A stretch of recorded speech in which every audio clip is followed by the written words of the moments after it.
Webinars DGE. Direção-Geral da Educação, Ministério da Educação e Ciência.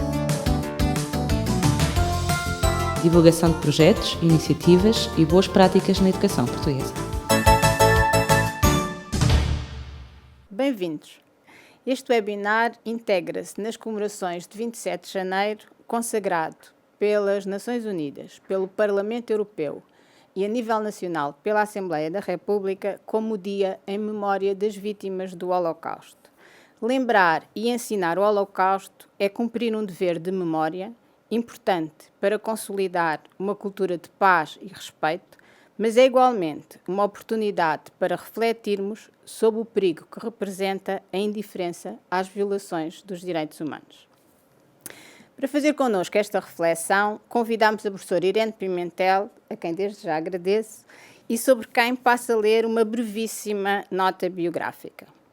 Licenciada em História pela Faculdade de Letras da Universidade de Lisboa, mestre em História Contemporânea pela Faculdade de Ciências Sociais e Humanas da Universidade Nova de Lisboa, doutorada em História Institucional e Política Contemporânea pela mesma faculdade, é autora de vários artigos e obras no âmbito da História de Portugal do século XX, dentre as quais hoje destacamos Judeus em Portugal durante a Segunda Guerra Mundial em fuga de Hitler e do Holocausto e Salazar, Portugal e o Holocausto.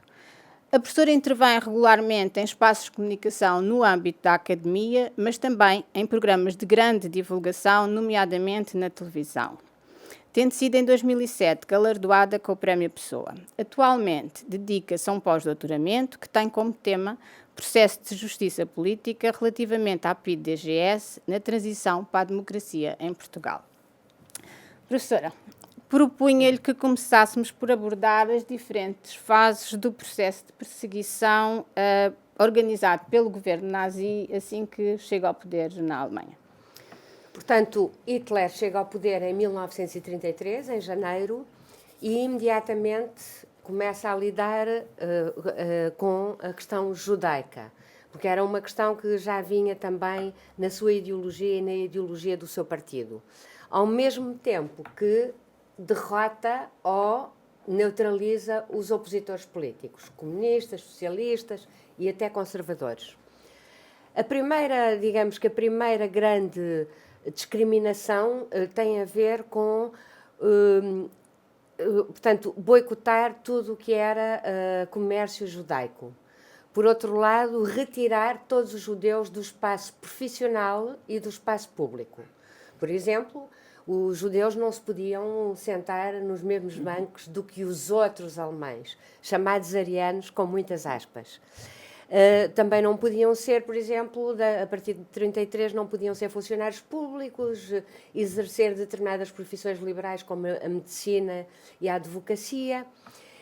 Até que, em 1935, há um processo de legalização destas discriminações através das chamadas leis de Nuremberg, de 1935, que, ao fim e ao cabo, identificam e distinguem os judeus dos outros nacionais alemães. Essas leis são leis raciais, racistas, não distinguem os judeus, por exemplo, do facto de serem de uma etnia à parte ou de uma religião à parte. Distinguem como se fossem uma raça diferente. Nós sabemos que não há raças, há uma raça humana, como é evidente, mas eles consideravam os judeus como sub-humanos e fora do género humano, quase como bacilos, num processo, por exemplo, de infecção da comunidade nacional alemã, ou vírus que tinham que ser destruídos, ou pelo menos tinham que ser, naquela fase, eliminados do espaço público e distinguidos e com leis especiais. Por exemplo, deixaram de poder votar, casarem-se com não-judeus, todo esse estilo de discriminações. Até que, em 1938, passamos para uma nova fase. É um ano terrível para os judeus, porque é o ano também das leis antissemitas na Itália, é o ano da anexação da Áustria e é o ano da chamada Noite de Cristal. O que é que foi a Noite de Cristal? O nome vem, atribuído pelos nazis, devido ao facto de terem sido queimadas, destruídas e partidas muitas vitrines das lojas de judeus e das sinagogas ou locais de culto judaico. Muitos foram presos, muitos judeus, outros foram mortos e foram encarcerados em campos de concentração, na altura, sobretudo em Dachau, porque o propósito dos nazis era, com isto, dizer assim: tu ficas preso, mas se tu quiseres ser libertado, tens que sair do país e deixas toda a tua fortuna e toda a propriedade no país.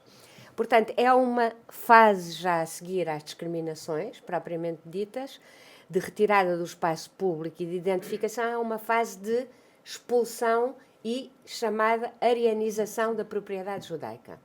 Isto passa-se em 1938.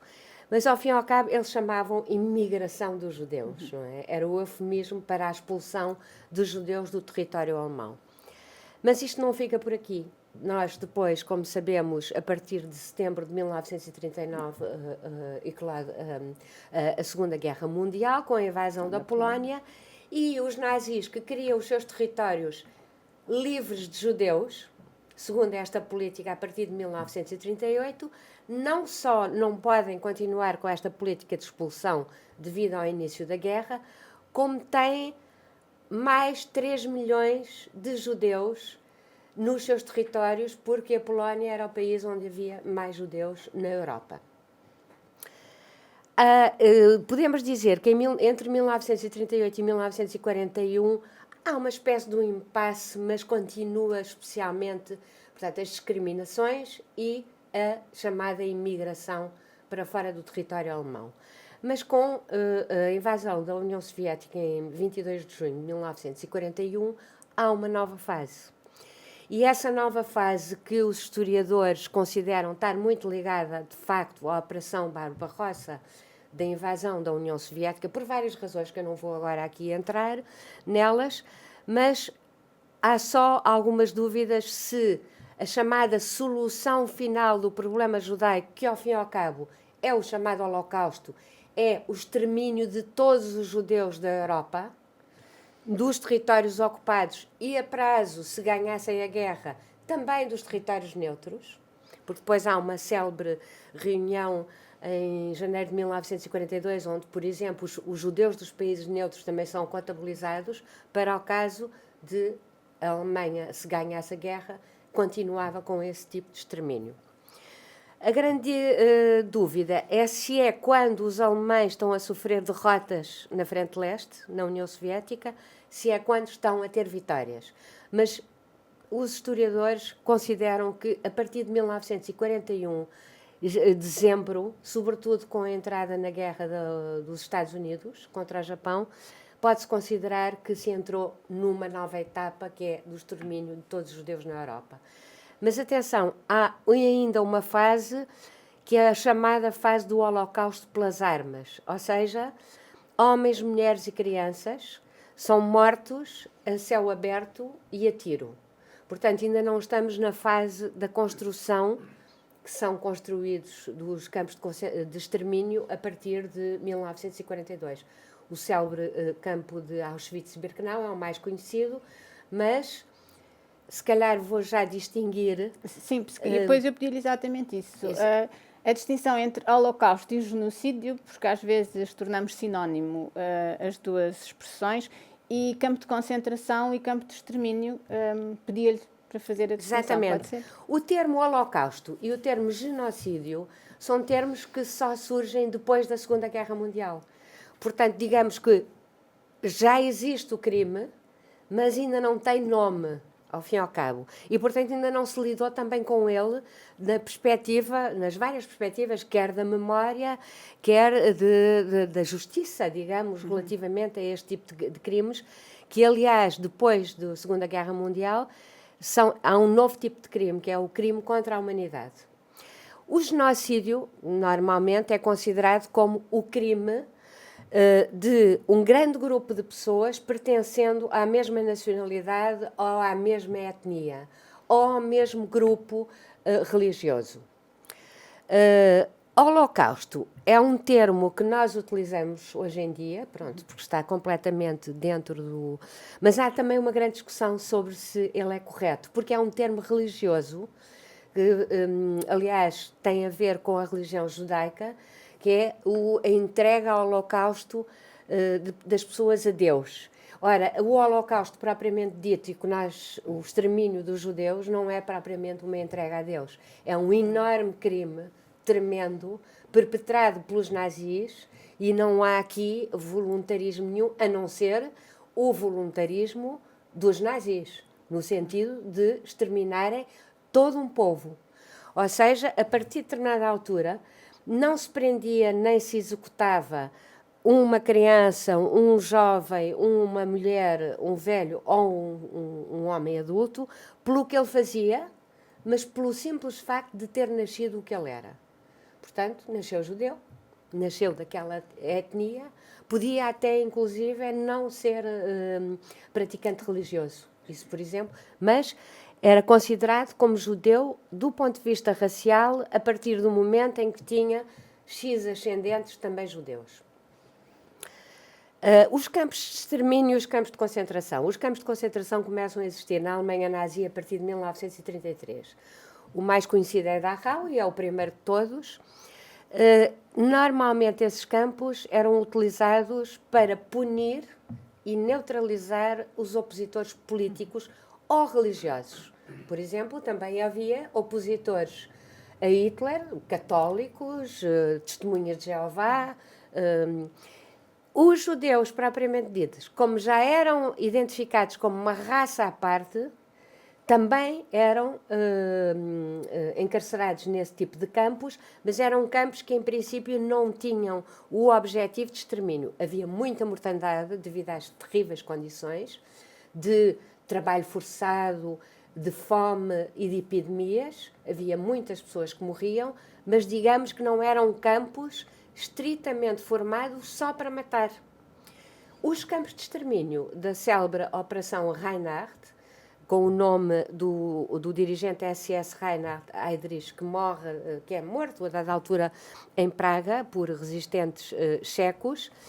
Essa Operação Reinhard é precisamente a criação de campos que só existem para exterminar, para matar. Ou seja, as pessoas, os judeus que entravam naquele campo, havia uma espécie de uma mini triagem, que havia uns adultos saudáveis que iam para os trabalhos forçados, também junto aos campos, e tudo o que era, portanto, idosos, crianças, mulheres, doentes, iam diretamente para as camas de gás e depois queimados nos fornos crematórios. Portanto, nem sequer tinham aquela célebre tatuagem no braço, porque imediatamente entravam e eram mortos.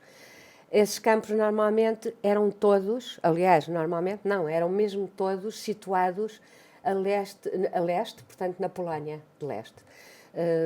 Posso dar os nomes: Treblinka, Majdanek, Belzec e o mais conhecido de todos, eram 7, o mais conhecido de todos, Auschwitz-Birkenau. Portugal foi neutral durante a Segunda Guerra Mundial, nós sabemos.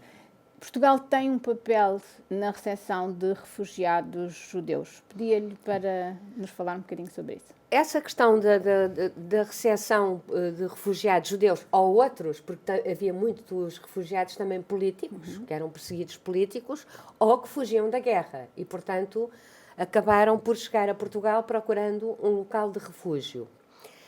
Mas é preciso dizer que Portugal, e não se distinguiu, apesar de viver em ditadura, não se distinguiu de outros países democráticos a partir de 1938, quando eu referi há pouco que houve aquela política nazi de expulsão e de imigração. O que é que acontece? Os judeus dos territórios alemães tentam procurar refúgio em todos os países europeus democráticos e ali à volta, a Suíça, a França, uma série deles, a Bélgica, a Holanda. Ora, o que é que acontece? Esses países, face ao que chamaram inundação de imigrantes que não podiam voltar ao seu país de origem, porque tinham passaportes especiais alemães dizendo que não podiam voltar, e a partir de determinada altura de 38 tinham inclusive um J nos passaportes dizendo que eles eram judeus, esses países começaram a fechar as fronteiras. E Portugal não se distinguiu desses países. Ou seja, as regras eram praticamente as mesmas em Portugal, na Suécia, na Suíça. Na Suíça até eram mais complicadas, porque a Suíça estava mesmo junto à Alemanha, estava no centro da Europa, não é? E, portanto, era um dos locais mais procurados. Mas começaram a fechar as fronteiras com leis.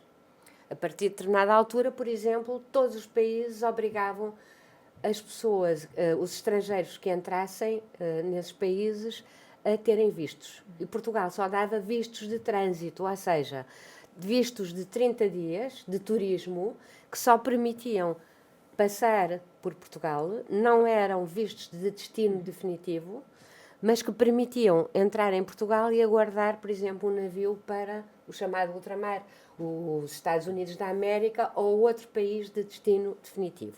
Portanto, era muito difícil entrar em Portugal.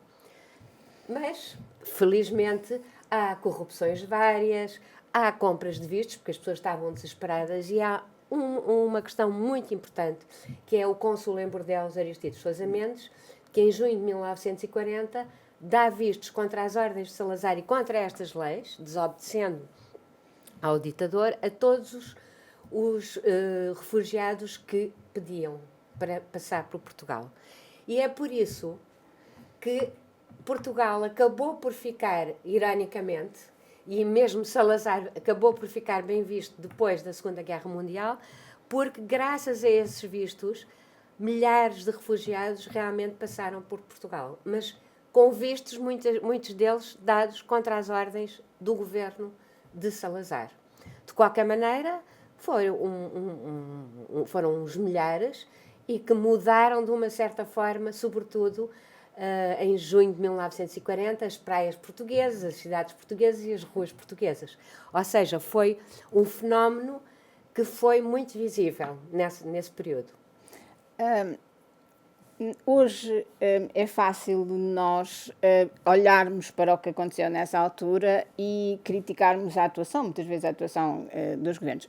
Mas na altura não havia a noção, um conhecimento daquilo que de facto se tinha passado e se estava a passar com a comunidade judaica nos territórios ocupados e na Alemanha. Pois não?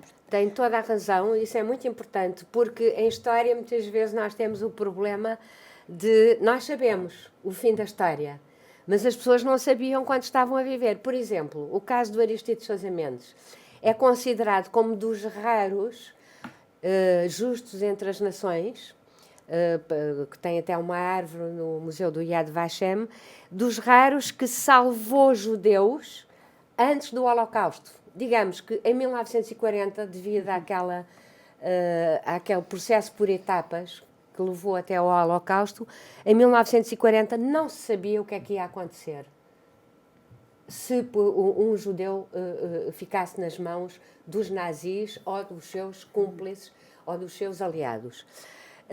E mesmo quando a guerra acaba, e mesmo depois da guerra terminar, quando os campos são libertados, não é logo feita uma diferença entre os tais campos de extermínio e os campos de concentração. Porquê? Porque nos campos de concentração também estavam vítimas esqueléticas à beira da morte. E também aqueles que estavam nos campos de extermínio eram os sobreviventes, os poucos sobreviventes desses mesmos campos de extermínio. Porque também os alemães, antes de perderem a guerra, antes de as tropas soviéticas e aliadas ocidentais invadirem todos os territórios, fazem um novo crime, há um novo crime, que é arrebanham todos os sobreviventes dos campos de extermínio e fazem as chamadas marchas da morte, com milhares de vítimas, que morrem muitas delas pelo caminho, em direção ao oeste, ou seja, para que ninguém veja o que é que aconteceu nos campos de extermínio.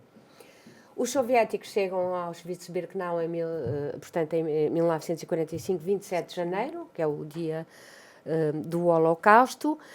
Os ingleses chegam a outros campos, os americanos a outros, e começa-se a ter a percepção, que já se tinha de uma certa forma, mas nunca completa, que o que se tinha passado na Segunda Guerra Mundial extravasava tudo o que se conhecia das guerras anteriores, ou por exemplo, relativamente à Primeira Guerra Mundial. Ou seja, a questão do genocídio, a questão do extermínio de pessoas só pela simples razão de terem nascido o que eram. E mesmo a seguir, quando se passa, portanto, o julgamento de Nuremberg, que criminaliza os principais responsáveis nazis, há um processo muito lento de reconhecimento do Holocausto, ou Shoah, como dizem os franceses, que eu acho que até é mais correto, quer dizer a catástrofe que surgiu ao povo judeu. E fala-se muito de crimes de guerra, de violência, mas não se fala diretamente que houve ali um objetivo que foi eliminar todo um povo da face da terra. Professora, muito obrigado mais uma vez pela sua disponibilidade, por ter partilhado connosco este momento. Eu é que agradeço. Para as escolas, eu espero que este webinar seja útil para ser trabalhado nas aulas e que seja um ponto de partida para uma reflexão sobre os direitos humanos. Muito obrigada.